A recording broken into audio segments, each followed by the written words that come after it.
Hello everyone, welcome back to my channel. Today we will talk about billion years where nothing happened. History is usually written in explosions, in rapid changes, and violent collisions. But the most important chapter of our past was written in absolute silence. Geologists call it the boring billion, a period of 1 billion years where the Earth seemingly stopped evolving. The mountains stopped growing, the oceans stopped changing, and life stood still. But this wasn't a dead end. It was a deep breath, a billion-year pause that allowed the delicate machinery of life to perfect itself without the chaos of catastrophe. Why did the planet suddenly freeze in time? And how did this long era of dullness actually save us? Tonight, we are going to explore the era that waited for you. By the end of this journey, you will understand why the silence of the past is the foundation of your existence today. To understand the profound weight of this silence, we must first look at the noise that preceded it. Before the Earth could rest, it had to scream. The early chapters of our planet's history, known as the Hadean and Archean eons, were defined by a violence that is difficult for us to even imagine. It was a time when the sky was not a blanket of air, but a ceiling of fire, constantly shattered by the impact of asteroids the size of continents. For millions of years, the surface of our world was a molten ocean of magma, a place where no foundation could settle and no structure could endure. It was a time of constant unmaking, where the crust was ripped apart as quickly as it cooled, and the atmosphere was a toxic soup of volcanic ash and lightning. But then something strange happened. Around 1.8 billion years ago, the violence simply stopped. The asteroids that had pummeled the surface for eons drifted away into the void, leaving the orbital paths clear. The volcanoes that had choked the skies with ash began to quiet their rage, settling into a slow, rhythmic slumber, and the tectonic plates, which had been crashing into one another with reckless speed, slowed to a crawl. The graph of Earth's geochemical history, which had been a jagged line of erratic spikes and chaotic dips for billions of years. For the first time in history, the planet was not fighting for its life. It was simply existing. This period, stretching from 1.8 to 0.8 billion years ago, is often dismissed by casual observers as a time of stagnation. Even the name given to it by scientists, the boring billion, suggests a lack of value, a missing chapter where the plot of the Earth failed to advance. But in architecture, when a building stops shifting, it does not mean the construction has failed. It means the foundation is finally secure. Earth was securing its foundation. We often mistake stillness for nothingness, assuming that if the ground is not shaking, then nothing is happening. But it is in the quiet moments that the most intricate work is done. Imagine a great cathedral that has taken centuries to build. The laying of the cornerstone is a loud celebratory event. The raising of the spire is visible for miles. But in between these moments, there is a long, quiet period where the mortar sets, where the stone settles into the earth, and where the weight of the structure finds its balance. This was the middle age of the Earth. It was the time when the planet transitioned from a chaotic, molten teenager into a stable, mature world, capable of supporting the immense complexity of the future. If you were to look at the chemical records of this era, specifically the isotopes of carbon buried deep within ancient rocks, you would see something that looks almost artificial in its precision. In almost every other era of history, carbon isotopes fluctuate wildly, signaling massive die-offs, ice ages, or volcanic eruptions. But during the boring billion, the line is straight. For 10 million centuries, the heartbeat of the planet held a steady, unbreaking rhythm. It is a flat line that represents the greatest period of environmental stability our world has ever known. This stability is a reminder that what we consider boring is often just safety disguised as monotony. We are creatures addicted to the narrative of conflict. We look for the rise and fall of empires, the clash of predators, and the drama of extinction. But for the single-celled life that existed back then, this boredom was a paradise. There were no sudden freezes to shatter their membranes. There were no boiling oceans to denature their proteins. There was only the slow, reliable cycle of the sun and the tides, repeating day after day for a billion years. It helps astronomers understand why life on other planets might be so rare. Perhaps other worlds never get a boring billion. Perhaps they never get the chance to settle down, to let the dust clear from the skies, and to allow the chemistry of life to become complex. Without this long, uneventful pause, the leap from simple cells to complex animals and eventually to us, might never have happened. The Earth did not stop evolving. It stopped crashing. It was creating a safe room in a violent universe, a laboratory locked away from the chaos, where the most difficult experiments could be conducted in peace. But to understand why the foundation settled so perfectly, we have to look beyond the rocks and the quiet volcanoes. We have to look at the chemistry of the water itself, because while the land was still and the sky was clear, the oceans were undergoing a transformation that would lock the planet in this state of suspended animation. The water was not the blue, oxygen-rich liquid we know today. It was something else entirely, a heavy, toxic, and ancient substance that held the world in a chemical grip. This grip began with the invisible geometry of the ocean floor. During this time, the continents were not scattered as they are now, but were slowly drifting toward a configuration that would limit the circulation of the seas. Without the vigorous mixing of currents that we see today, the oceans became stratified, separated into layers that did not speak to one another. It was a global stagnation, a stillness of the water that matched the stillness of the rock. And in this stillness, the chemistry of the deep began to change. We tend to think of oxygen as the inevitable result of life, a gas that should be everywhere. But for the first half of Earth's history, oxygen was a rare and dangerous exhaust fume. During the boring billion, it was present, but it was limited, trapped in the shallow waters where the light could reach.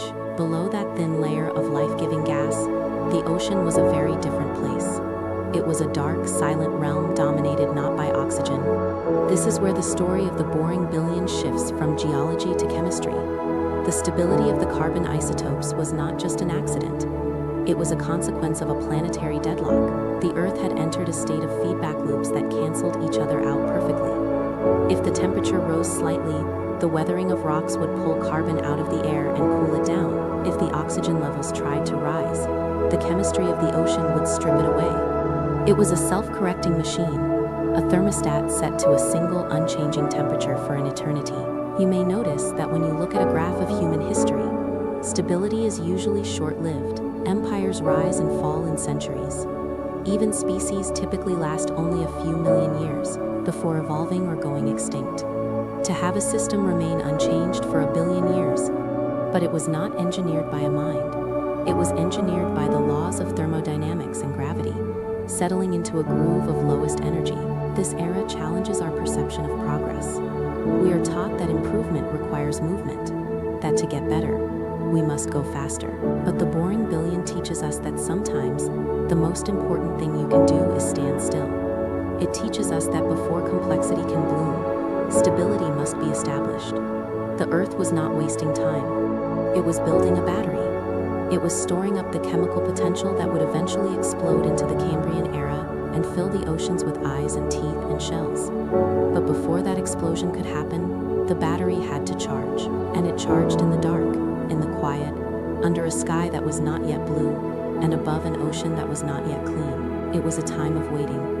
A time when the Earth was a lonely, quiet data point in the vastness of the galaxy, slowly preparing for the arrival of the future. The silence was not empty. It was full of potential.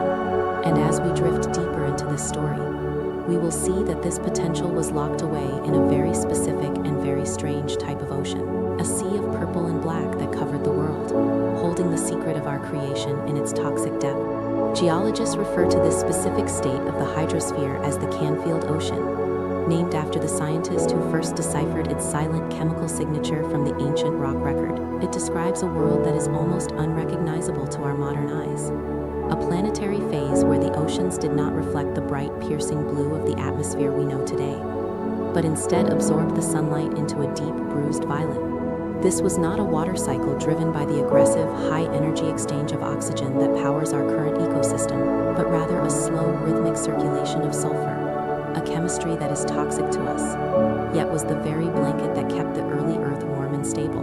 If you were to stand on the shore of this ancient sea, looking out over the flat, oily horizon, you would not see the crashing white foam of a turbulent tide. You would see a viscous, heavy liquid colored by the trillions of sulfur-loving bacteria that thrived in the surface waters, creating a biological pigment that turned the entire ocean into a dark purple mirror. It is a color we rarely see in nature now, reserved only for the deepest bruises or the twilight sky, just before total darkness falls. But for a billion years, this was the color of home. Beneath this purple surface lay a stratification of silence, a strict chemical divide that separated the world into two distinct realms. In the upper layers, where the dim sunlight could penetrate the haze, primitive cyanobacteria were beginning the slow, laborious work of inventing photosynthesis, releasing tiny, tentative bubbles of oxygen into the water. But they were working against a massive chemical counterforce. Below them, in the crushing dark of the deep ocean, the water was anoxic and rich in hydrogen sulfide, a compound pumped out of the hydrothermal vents on the seafloor like a continuous black exhaust.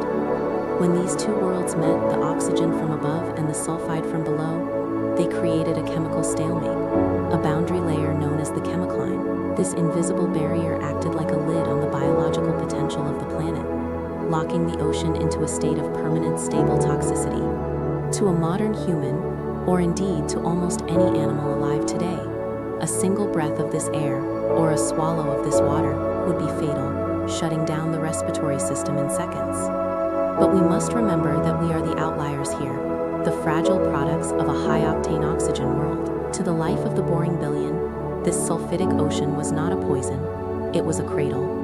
This chemically aggressive environment acted as a global immune system, stripping the water of dissolved iron and sinking it to the bottom in the form of pyrite, fool's gold, leaving the oceans clear, heavy, and still. It was a mechanism of preservation. By soaking up the free oxygen that was being produced, the sulfide prevented the atmosphere from becoming too reactive. It was a planetary pause button, held down by the weight of the sulfur cycle. And so the Earth waited. The days passed, 19 hours long, in a blur of hazy light and purple water. There were no fish to break the surface, no coral reefs to disrupt the currents, and no predators to hunt the microscopic life that floated in the suspension. It was a garden of slime, a global petri dish where the only movement was the slow drift of the continents and the molecular dance of bacteria breathing in the sulfur and breathing out the stone. This stasis, however, came with a cost. While the sulfide blanket protected the early life, it also starved it. The chemistry of the Canfield Ocean was so efficient at binding with metals that it stripped the water of essential trace elements, specifically molybdenum and copper, which are the spark plugs required for complex biological engines to run. Without these metals, the enzymes needed to fix nitrogen, the very building blocks of growth, could not function at speed. This created a paradox of safety and famine. The life in the Purple Sea was safe from the ravages of oxygen, protected in its warm, toxic bath, but it was also chemically malnourished, unable to grow larger, unable to build complex structures, and unable to do anything but exist. It was a safe knot in the timeline of evolution, a period where the conditions were too stable to force a change, yet too resource-poor to allow for expansion.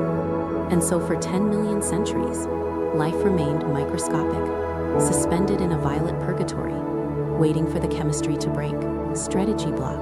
Audience phrases used: deep breath, planetary scale, great gestation, viral hooks, intellectual contradiction, boring versus important, the paradox loop, why did it freeze? Production script. History is usually written in explosions, in rapid changes, and violent collisions. But the most important chapter of our past was written in absolute silence. Geologists call it the boring billion, a vast singular period of 1 billion years, where the Earth seemingly stopped evolving, the mountains stopped growing, the oceans stopped changing, and life stood still. To the casual observer, it would look like the planet had simply gone to sleep. But this wasn't a dead end. It was a deep breath, a billion-year pause that allowed the delicate machinery of life to perfect itself without the chaos of catastrophe. Why did the planet suddenly freeze in time? And how did this long era of dullness actually save us? Tonight, we are going to drift back to that purple ocean under a hazy amber sky to explore the mystery of the Great Gestation. By the end of this journey, you will understand why this silence was necessary and how the stillness of that era is still buried deep within your own cells. It is a story of patience on a planetary scale. To understand this silence, we must first place ourselves on the timeline of the cosmos, drifting back to a period that spans from 1.8 to 0.8 billion years ago. This era, sandwiching the middle history of our planet, represents a profound anomaly in the geological record. Before this time, the Earth was a place of violent upheaval, defined by the relentless bombardment of asteroids and the erratic swings of a volatile climate that saw oceans boil and freeze in rapid succession. Yet, as we cross the threshold into this Middle Age, the chaos suddenly evaporates. If you were to look at the geochemical history of the planet plotted on a graph, the lines representing carbon isotopes, which typically spike and crash with every volcanic eruption or biological crisis, suddenly go flat. For 10 million centuries, the data becomes a straight, unbroken horizon line. To the geologists who first mapped this era, this lack of fluctuation looked like a failure of the planet to evolve, leading them to label it the boring billion. But we now understand that this flatness was not a sign of stagnation.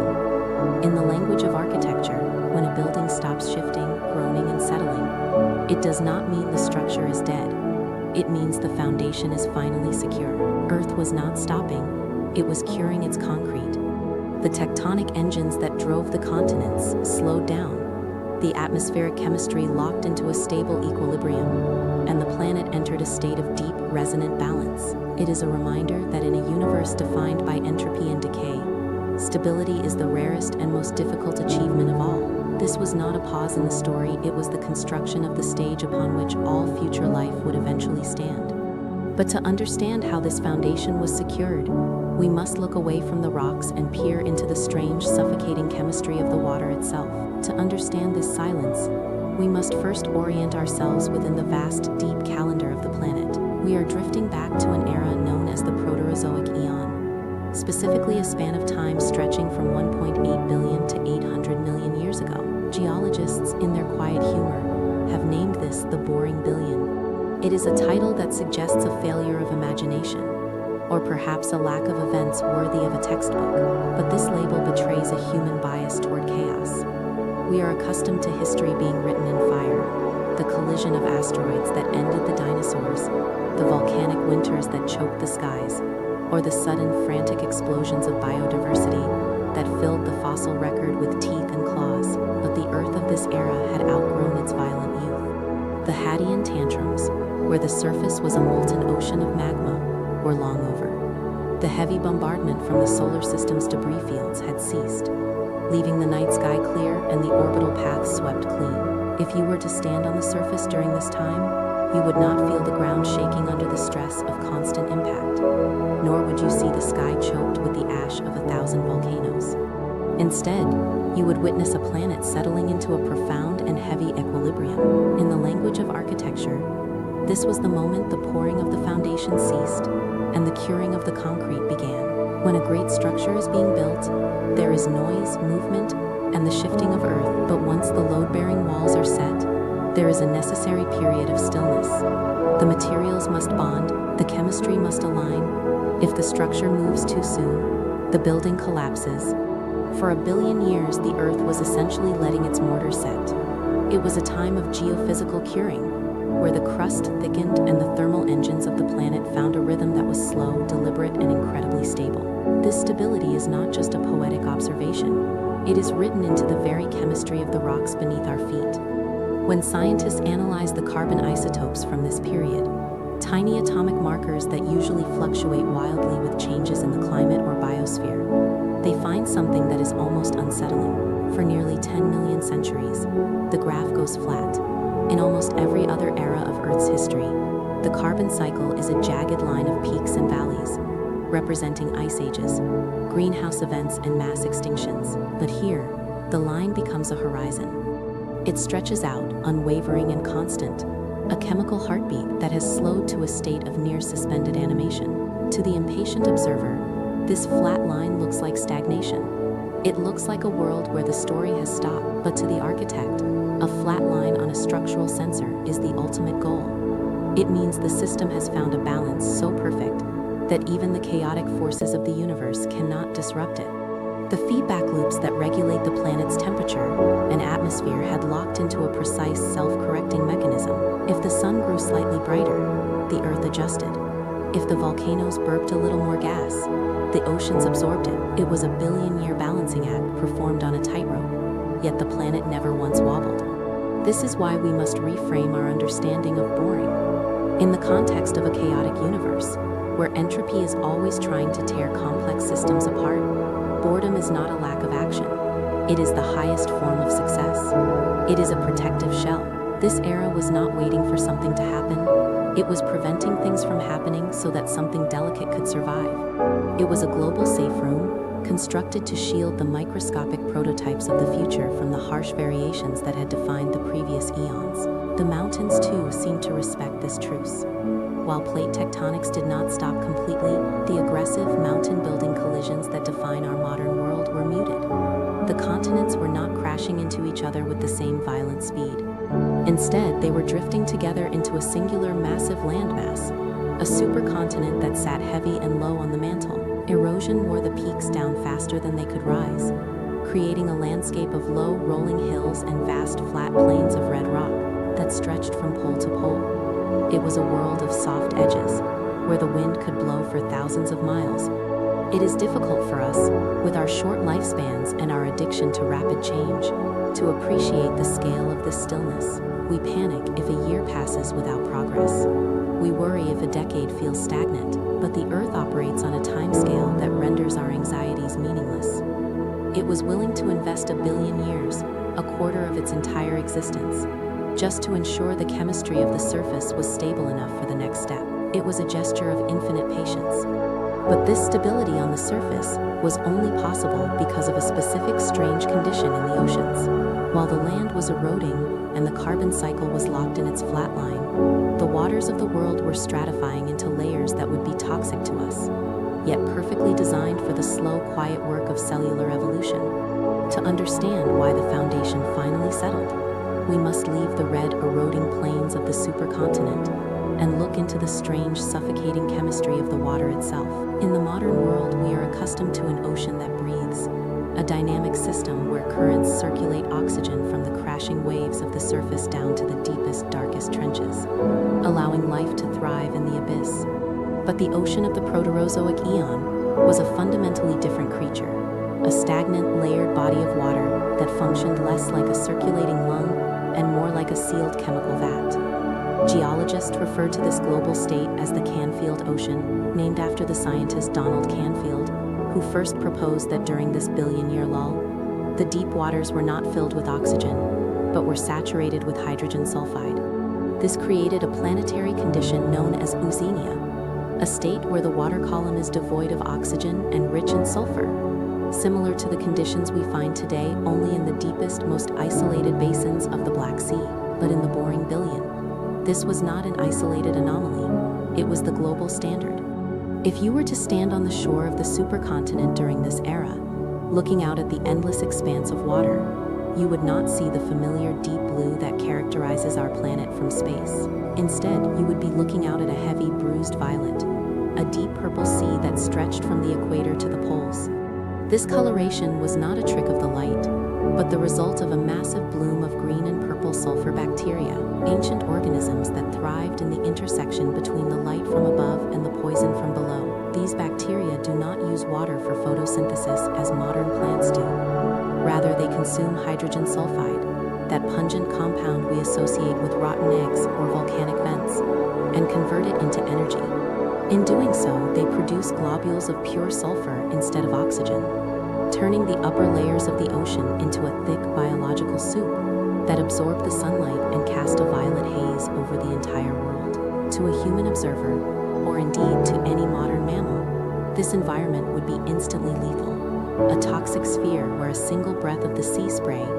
But we must remember that in this era, we did not exist, and the concept of toxicity is relative to the biology of the observer. For the single-celled life that dominated the planet, this sulfidic ocean was not a poison, but a cradle. The hydrogen sulfide acted as a chemical shield, a warm, heavy blanket that protected the delicate anaerobic machinery of early life. You may notice that in our current atmosphere, oxygen is synonymous with life. But chemically speaking, oxygen is a violent reactive gas that burns and rusts everything it touches. By keeping the oxygen sequestered in the very top layer of the water produced by a thin film of cyanobacteria and flooding the deeps with sulfur, the Earth created a stable, stratified equilibrium. It was a stratification of silence. There were no whales to breach the surface and mix the layers, no schools of fish to disturb the chemicline, and no currents strong enough to overturn the heavy, sulfur-laden water of the deep. This chemical stillness helps geologists understand why the sediment records from this time are so perfectly flat. Without the chaotic mixing of the water, particles simply drifted down, year after year, century after century, settling on the seafloor in undisturbed sheets of black shale. It is a reminder that the Earth does not always strive for complexity. Sometimes it settles into a groove of extreme stability, creating a feedback loop that is incredibly difficult to break. The Purple Sea was in many ways a planetary womb. It was quiet, it was dark, it was chemically consistent. The chaotic bombardment of the early solar system had ended, and the violent tectonics of the future had not yet begun. In this purple twilight, the Earth was holding its breath, maintaining a delicate balance between the oxygen producers above and the sulfur consumers below. It was a lock, chemically sealed, that prevented the chaotic experimentation of evolution from spiraling out of control. However, while this sulfurous blanket provided 1 billion years of safety, it came at a steep price for the potential of future life. By saturating the oceans with sulfur, the Earth inadvertently stripped the water of the essential trace metals required to build complex bodies. The purple blanket did more than protect. It created a lock on evolution, starving the oceans of the very ingredients needed to build a creature that could one day look back and wonder why the world was so quiet. To understand the true nature of this silence, we must look beyond the color of the water and into the invisible chemistry that governed it. While the atmosphere above was rich in nitrogen, creating a sky that was chemically almost identical to the one we breathe today, the oceans below were suffering from a specific silent famine that would dictate the size and ambition of life for the next billion years. It is a paradox that helps astronomers understand the fragility of our own existence. A world awash in the essential building blocks of life, yet unable to use them. Nitrogen is the architect of complexity. It is the fundamental component of amino acids, which fold to form proteins, and of nucleic acids, which weave together to create DNA. Without a steady supply of reactive nitrogen, life is strictly limited in how large it can grow and how complex it can become. In the modern world, this element is cycled through the biosphere with remarkable speed, pulled from the air by bacteria and fed into the food web. But in the Proterozoic eon, this cycle was broken. The culprit was the very same sulfur that had turned the oceans purple, creating a chemical trap that locked the potential of the planet in a state of suspended animation.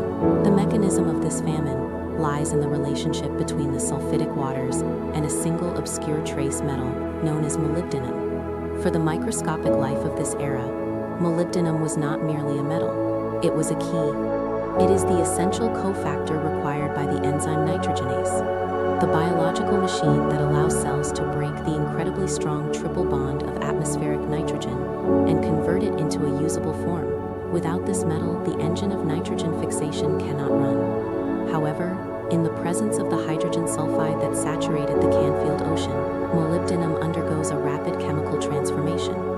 It reacts with the sulfur to form thiamolybdates, insoluble compounds that do not dissolve in water, but instead precipitate out of the solution.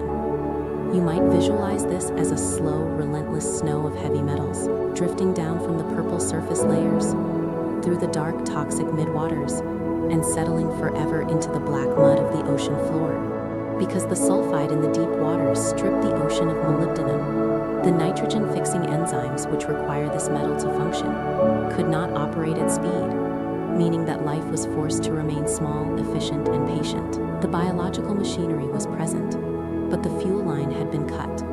It was a famine in the midst of plenty, a starvation occurring in a soup of nutrients that lacked the single catalyst required to unlock them. This creates a fascinating image of the era's biology. We often imagine evolution as a relentless drive towards size and intelligence, a race where the swift and the strong prevail. But during the nitrogen famine, the race was canceled. Being large was a liability. To build a complex body requires vast amounts of protein, which in turn requires vast amounts of fixed nitrogen. In an ocean where nitrogen was a rare luxury, any organism that attempted to grow beyond the microscopic scale would simply starve to death. And so life adapted not by growing outward, but by refining inward. The cells of this era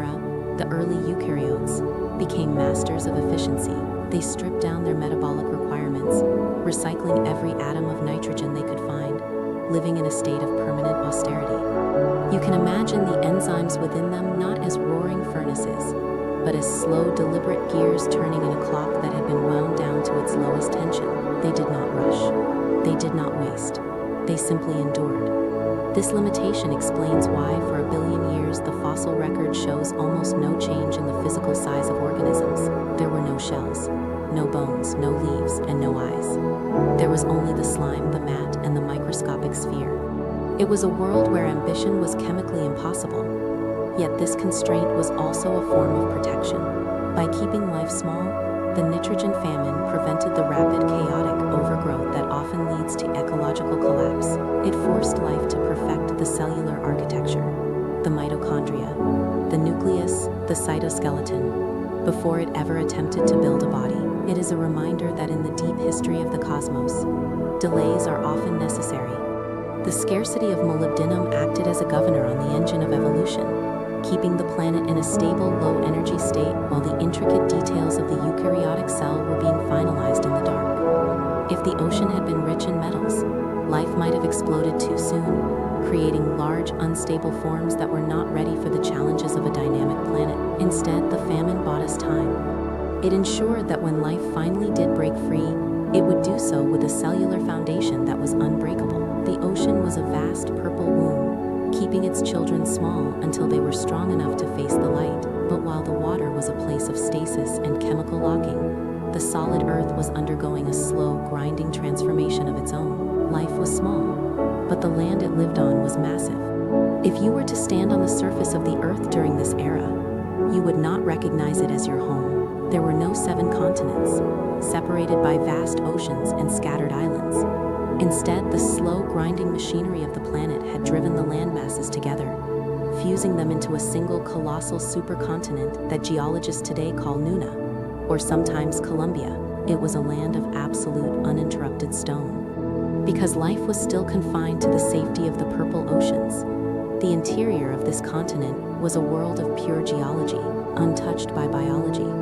There were no forests to break the horizon, no grasses to soften the valleys, and no moss to carpet the rocks. It was a naked earth, exposed to the heavens in a way that has not happened since. You may notice that the color of this world was different. Without the green of chlorophyll, the land was dominated by the deep, rusty reds of oxidized iron and the pale grays of granite. It was a monochrome desert that stretched from the equator to the poles, a vast expanse of silence where the only movement was the shifting of shadows as the sun arced across a hazy sky. And it is in this silence that we find a sound that no longer exists on Earth. If you were to listen to the wind blowing across Nuna, it would sound hollow. Today, the wind speaks through the leaves of trees, the blades of grass, and the structures of animals. It rustles, it whispers, and it howls. But on Nuna, the wind had nothing to play against but the jagged edges of rock and the flat plains of dust. It was a sharp, clean hiss, a continuous stream of air moving over a planet that was waiting for its atmosphere to change. This was not a wasteland, though it might appear desolate to our modern eyes. It was a stage being set. The planet was engaging in a process of thickening its crust, stabilizing the ground beneath our feet, to ensure that when life eventually emerged from the water, it would have a solid foundation upon which to build.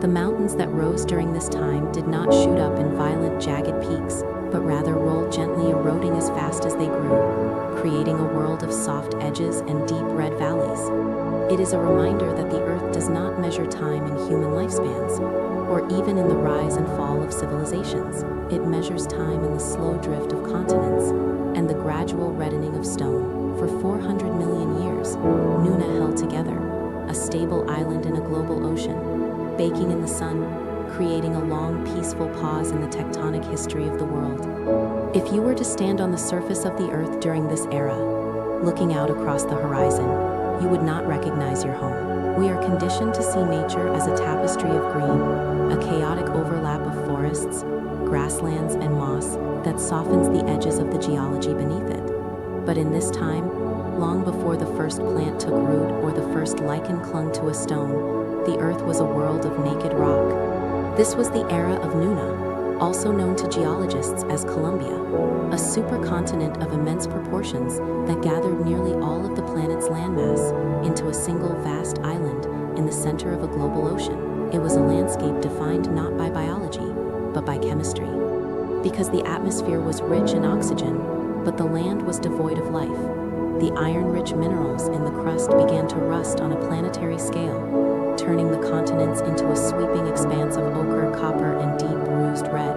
Imagine a desert that never ends. There are no trees to cast shadows, no grasses to catch the wind, and no birds to break the silence. There is only the endless undulating rhythm of red dunes and jagged rocky peaks that rise sharply into a pale, hazy sky. It is a scene of absolute geometric purity, without the softening influence of soil, which is, after all, a biological product created by the decay of plants. The mountains of Nuna were sharp and brittle, eroding only through the physical force of the wind and the rain, and the wind in this era would have sounded different.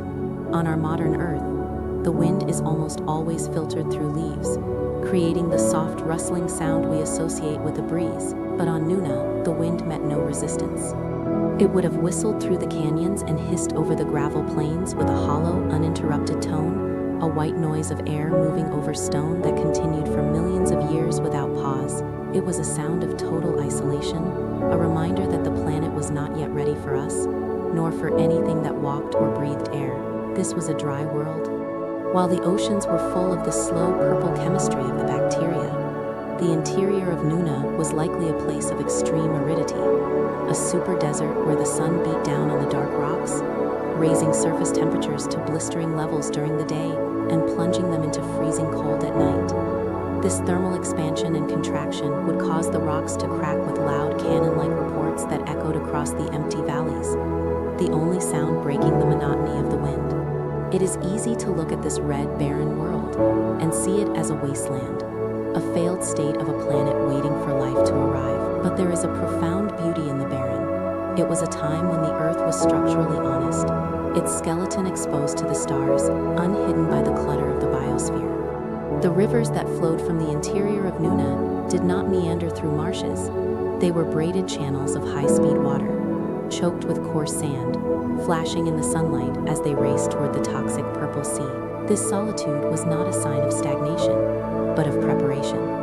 The sheer weight of this supercontinent, sitting heavy and still on the mantle, acted as a thermal blanket, trapping heat deep within the Earth's interior. It was a necessary hibernation, a gathering of energy that would eventually be needed to break the land apart and drive the next great cycle of evolution. But for now, the land simply waited. It sat in the quiet red light of a younger sun, a vast empty stage that had been built, painted, and lit, waiting patiently for the actors to arrive.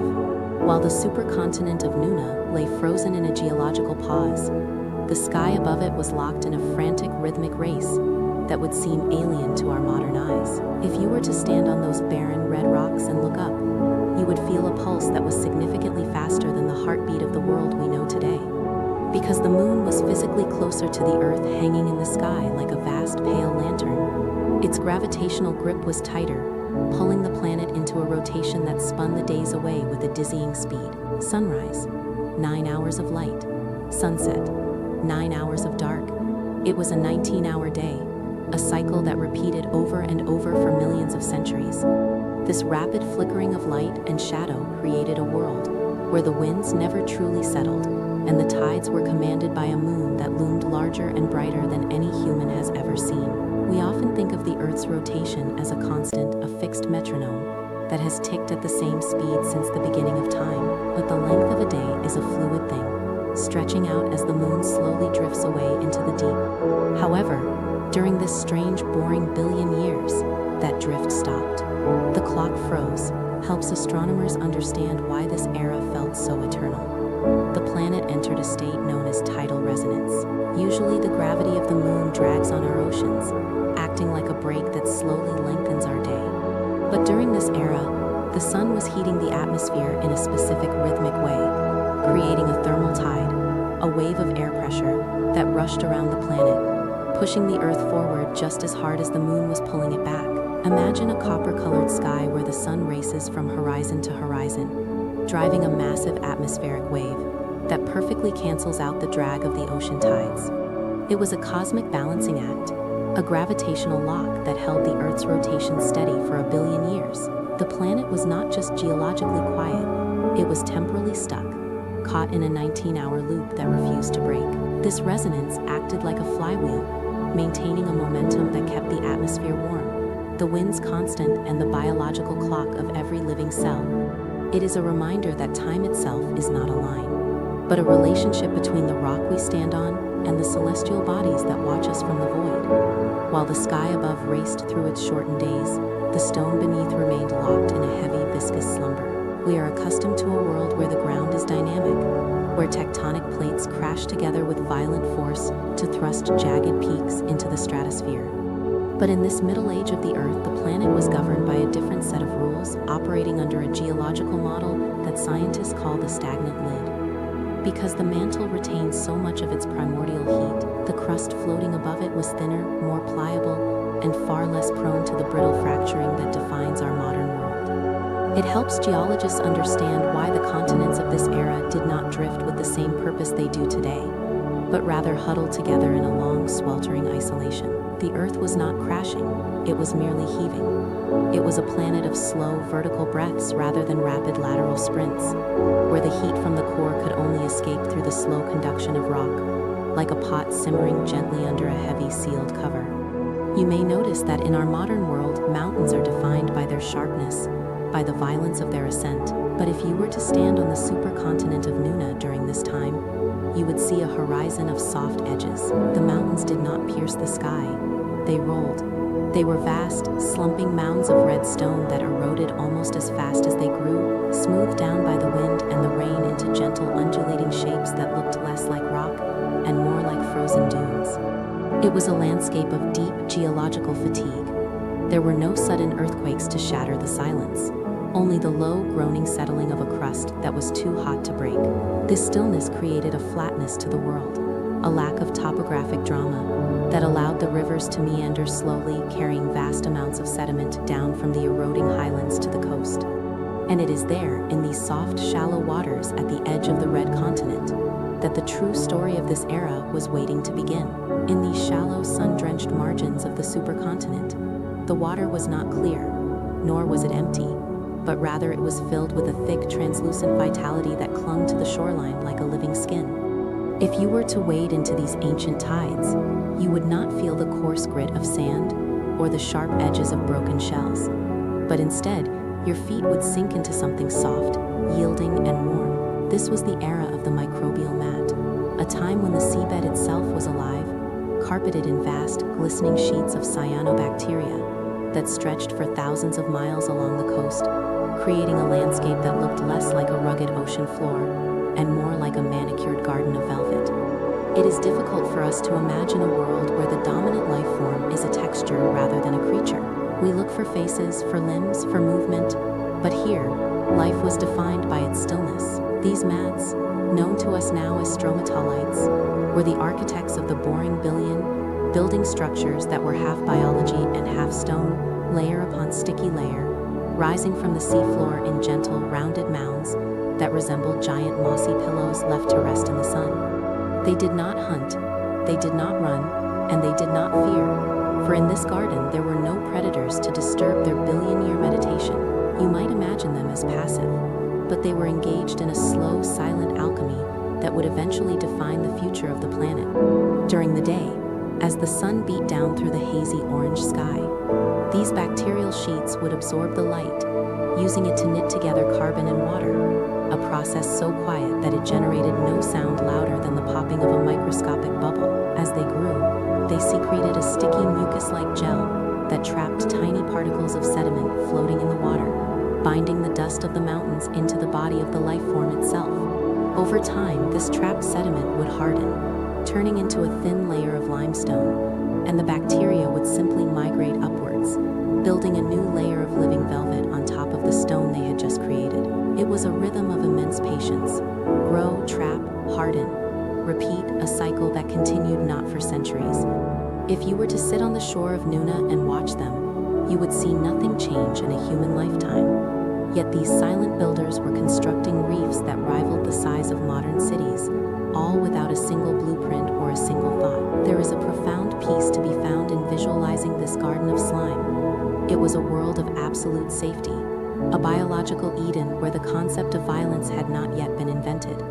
A single cell could drift through the water or nestle into the warm protective layers of the mat and exist in a state of suspended bliss, surrounded by nutrients, bathed in warmth, and protected by the chemistry of the ocean itself. It is a reminder that for the vast majority of Earth's history, life was not a struggle for survival, but a simple, enduring presence, a state of being that required nothing more than the sun above and the rock below. This era was the ultimate expression of the deep lull. The days were shorter, passing in a blur of 19 hours, creating a strobe light effect of dawn and dusk that pulsed over the silent reefs. The tides, driven by the closer moon, would wash over the stromatolites with a predictable regularity, bringing fresh minerals to the mats and washing away their waste, a planetary circulatory system that kept the garden lush and green. And in the deep silence of this routine, in the microscopic spaces between the layers of bacteria, the chemistry of life was beginning to experiment with something new. While the external world remained frozen in this beautiful monotony, the internal world of the cell was becoming a universe of its own. The simplicity of the stromatolite, with its endless repetition and lack of urgency, provided the perfect incubator for complexity to arise. It was here in the safety of the slime that life learned to fold inwards, to create pockets of specialized chemistry, and to build the intricate machinery that would one day allow for eyes and nerves and dreams. But that complexity was still hidden, locked away inside the microscopic vaults of the cells. To the observer, the world remained a painting of stillness. The colors were muted and surreal. The deep, bruised purple of the deeper water, where sulfur bacteria thrived, blending into the vibrant emerald green of the shallows, all set against the backdrop of a barren red continent that glowed like rust under the amber sky. It was a planet of texture and light, devoid of sound, drifting through the cosmos like a sleeping giant that had not yet decided to wake up. And it is this stillness that lives on in the deepest parts of your own biology. The mitochondria that power your heartbeat, the complex membranes that protect your DNA, the very rhythm of your cells dividing, all of these are legacies of that long, quiet gestation. You are the product of that patience. The billion years where nothing happened was not a waste of time. It was the necessary pause, the deep breath taken by the planet to prepare for the exertion of creating you. So as we drift further along the timeline, away from the shores of the supercontinent and into the deeper, darker waters of the Proterozoic, we can look back at those mounds of living rock with gratitude.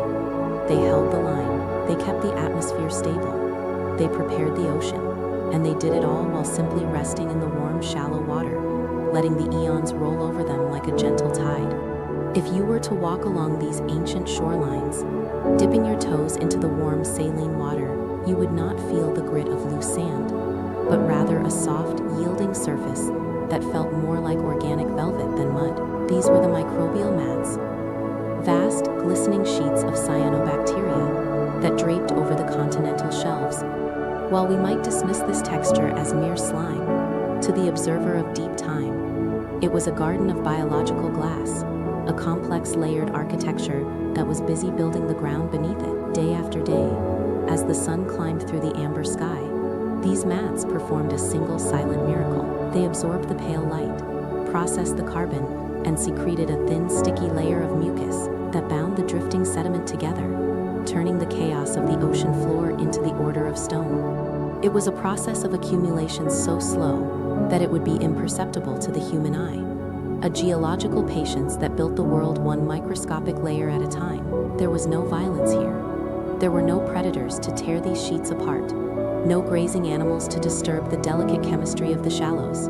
It was a world of absolute safety, where the only movement was the slow expansion of the colony and the gentle, rhythmic washing of the tides. They did not hunt. They did not run. They simply were, existing in a state of permanent meditation for a billion years. In this quietude, the mats became the architects of the atmosphere, exhaling small puffs of oxygen that drifted up through the water column, slowly changing the chemistry of the sky above them. It was a garden that did not grow tall, but grew deep, anchored anchoring itself to the crust of the earth with a grip that would outlast mountains. While the external horizon remained a flat line of rust and silence, a different kind of horizon was expanding inwards into the microscopic infinite. It is a reminder that in the universe, volume does not equal significance, and the most profound revolutions often occur in spaces too small to be seen by the naked eye. While the tides washed over the barren continents of Nuna, and the purple ocean sat heavy and still under the haze, the true drama of the boring billion was taking place inside the walls of a single microscopic sphere. This was the era where life stopped merely existing and began to build a home. To understand this shift, we must look away from the geology and into the biology, zooming in past the grains of sand, past the drifting mats of slime, and into the dark, watery interior of the cell itself. For millions of years, life had been simple: a single room, a chaotic open-plan studio, where DNA floated freely alongside the chemical machinery of survival. These were the prokaryotes, the bacteria and archaea, efficient but limited, trapped by their own simplicity because they could not generate enough energy to grow larger or more complex. They were the space monkeys of the microbial world, surviving but never truly looking up. But then, in the deep quiet of this billion-year gestation, something happened that would change the trajectory of the cosmos. It was an event that has likely happened trillions of times in the history of the universe, usually resulting in death or digestion. But on this one specific afternoon, in this one specific drop of ancient water, it resulted in a partnership. One cell, a large, lumbering archaean, engulfed a smaller, energetic bacterium. Perhaps it was an act of predation, a failed attempt at a meal, or perhaps it was an invasion, a parasite seeking shelter. But instead of dissolving the smaller cell or dying from the infection, the two organisms reached a silent chemical truce. The smaller cell set up camp inside the larger one, and in exchange for protection, it began to pay rent in the form of energy. This was the birth of the eukaryote, the complex cell, and it is the reason you are here to listen to this story tonight. That smaller guest eventually became the mitochondrion, the power plant that hums inside every single one of your cells at this very moment. It is a strange thought that we are all essentially colonies of ancient bacteria that decided to move in together, a cooperative housing project that has lasted for 2 billion years, and it was this merger that broke the energy deadlock. Suddenly, with a dedicated power source living internally, the cell had a surplus of energy, a wealth of fuel that allowed it to do something life had never done before. It began to decorate. If we could shrink down and float inside one of these early eukaryotic cells, it would feel less like a biological organism and more like a vast, well-ordered mansion. You may notice that the chaos of the bacterial ancestor is gone, replaced by a structure of elegant, deliberate architecture. In the center sits the nucleus, the library of the cell, a double-walled vault where the precious genetic instructions are kept safe, isolated from the churning chemistry of the rest of the room. This was a masterstroke of evolution, creating a quiet, protected space where the blueprints of life could be stored without error, allowing for genomes to grow larger, more complex, and more beautiful. Surrounding this library is the cytoskeleton, a network of scaffolding and highways that gives the cell its shape and allows cargo to be transported from one department to another with the precision of a modern logistics network. And floating in the cytoplasm, the jelly-like substance that fills the halls of this microscopic house, are the ribosomes and the endoplasmic reticulum, the factories and the workshops where the work of life is done. It is a bustling, silent city, enclosed within a membrane wall that separates order from the entropy of the outside ocean. But the most hypnotic part of this internal universe is the manufacturing process itself, the folding of proteins. It is a process that helps astronomers and biologists alike understand the sheer statistical miracle of our existence. Imagine a long chain of amino acids, a string of pearls floating in the water. To become useful, to become a machine that can build an eye or a heart or a thought, this string must fold into a specific three-dimensional shape. It must twist and turn and loop back on itself, finding the one stable configuration out of a googolplex of possibilities. In the quiet of the boring billion, with no predators to run from and no sudden climate shifts to adapt to, life had the luxury of time to perfect this art. Folding and twisting and binding, in a slow dance of chemistry that required eons to master, creating structures so stable they would eventually build you. It is a dance that happens billions of times a second in your own body, a legacy of that long, slow afternoon of the Earth. The proteins fold into keys that fit into locks, into motors that walk along the cytoskeleton tracks, into gates that open and close to let ions flow like water through a dam. This is the sleepy science of the cell, not the explosive chemistry of a rocket, but the patient, rhythmic chemistry of a knitting circle. It is a reminder that complexity does not require noise. The most intricate machines in the known universe were designed in the dark, in the silence, under a hazy pink sky that watched over the world like a heavy protective blanket. While the continents drifted inches over millions of years, the internal world was racing, experimenting with new shapes, new layouts, new ways of being, and at the heart of it all was the mitochondrion, the ancient guest, burning fuel to keep the lights on. It is somewhat ironic that for all our human advancements, for all our nuclear reactors and steam turbines, we are still just finding ways to boil water to turn a fan, while deep inside us, this biological battery has been harnessing the flow of protons with a quantum efficiency that our best engineers can only dream of. It is a technology perfected during the stagnation, a masterpiece of engineering that required a billion years of boredom to get right. So as we look back at this era, we should not see a pause. We should see a deep breath. We should see a builder carefully laying the foundation, checking the angles, reinforcing the walls, and ensuring that the structure is sound before adding the weight of the future. The boring billion was the time when life moved out of the studio apartment and built the mansion, a mansion that would one day house the consciousness that is drifting to sleep right now. The silence of that era is not empty. It is the silence of a library, or a cathedral, or a womb. It is the silence of things coming together. Strategy block, audience phrases used, alien sky, deep time, comforting darkness, eternal afternoon, primitive eyes, viral hooks, atmospheric nostalgia, the safety of haze, production script. If you were to leave the microscopic sanctuary of those first complex cells and drift upward, breaking the surface of the purple ocean, to gaze at the heavens, you would not find the crisp azure dome that greets you today. The air itself was different then, heavier and thicker, holding a chemistry that scattered the light in ways that would feel dreamlike to our modern eyes. It was a world without a true noon, a place where the sun did not reign as a blinding white tyrant, but hung in the sky like a diffused lamp behind a heavy curtain. You may notice that on Earth today, the sky is a sharp, brilliant blue, a color that speaks of oxygen and clarity. But during the boring billion, the atmosphere was wrapped in a hydrocarbon haze, a layer of methane fog that acted like a planetary filter. This mist did not block the light, it transformed it. It took the harsh ultraviolet radiation of the young sun and softened it, scattering the wavelengths until the sky above the red continents glowed with a color we rarely see now, a deep dusty pink fading into a warm milky orange at the horizon. Imagine a sky that is permanently stuck in the golden hour.